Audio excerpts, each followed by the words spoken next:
Mike in Fairfax, Virginia. Hey, Mike, Danielle says you were trying to mansplain how women think to her. Really? No. Let me explain. I two comments. One is a follow-up to something you said earlier about reconciliation. I think it would only be fair to repeal the bill based on the same way it was enacted. It went through on reconciliation, and then in the House there was no debate. It was a demon-passed bill. They stuck it on as another rider and voted on it. So live by the sword, die by the sword, What? and get repealed the same way. Are you talking about Obamacare? Yep. That was originally passed with 60 votes. It was amended by reconciliation. Exactly, but it was required to be amended by reconciliation. Well, of course. Yep. It's because Scott Brown got elected and Harry Reid lost his veto-proof majority in the Senate. I mean, what do you expect? All I'm saying is the Health Care and Education Reconciliation Act is really what put the bill into effect and provided the funding. So that went through on a reconciliation process. So to defund the bill the same way it was enacted would be perfectly legitimate. Oh, I'm not saying it's not legitimate. I'm just saying that I think that the millions of Americans who right now are, who have a medical history. And in the past, health insurance companies have said to them, yeah, we'll cover everything except for that, fill in the blank, except for that hepatitis C, except for that breast cancer, except for that ulcer that you've had, except for that, broken leg that you once had. We'll cover everything except that. And by the way, if you get really sick and it costs more than $1 million, we're going to cut you off and you're screwed.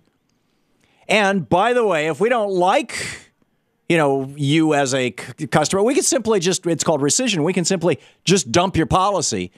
I think and the millions of Americans who had no health insurance whatsoever, who now have health insurance because of Obamacare, whether it's, through subsidies on the exchanges or whether it's through the expansion of Medicaid in those roughly half the states in the United States where Democrats are in charge and everybody can be insured, as opposed to the Republican-controlled states where now, according to Harvard University, 17,000 people will die this year because Republicans who have no soul, Republicans who have no morality, Republicans who don't give a damn about the lives of the American people.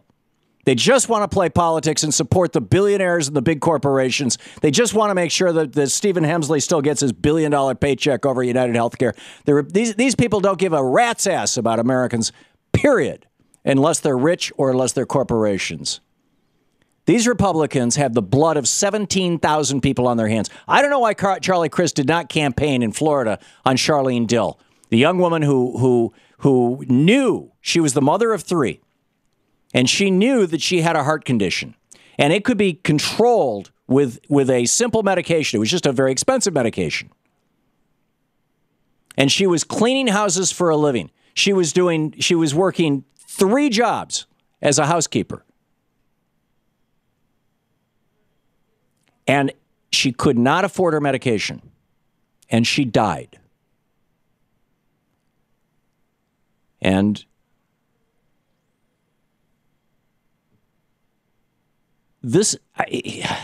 how can you say anything more than that? I mean, it's Rick Scott has blood on his hands.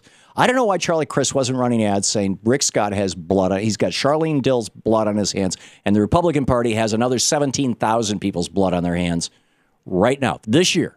And it'll be another 17,000 next year if they continue the obstruction of this. These people are sociopathic SOBs who don't give a damn about human beings, and they need to be called that. And if any other Republicans want to call and try to defend that, good luck. I'll put you at the top of the line.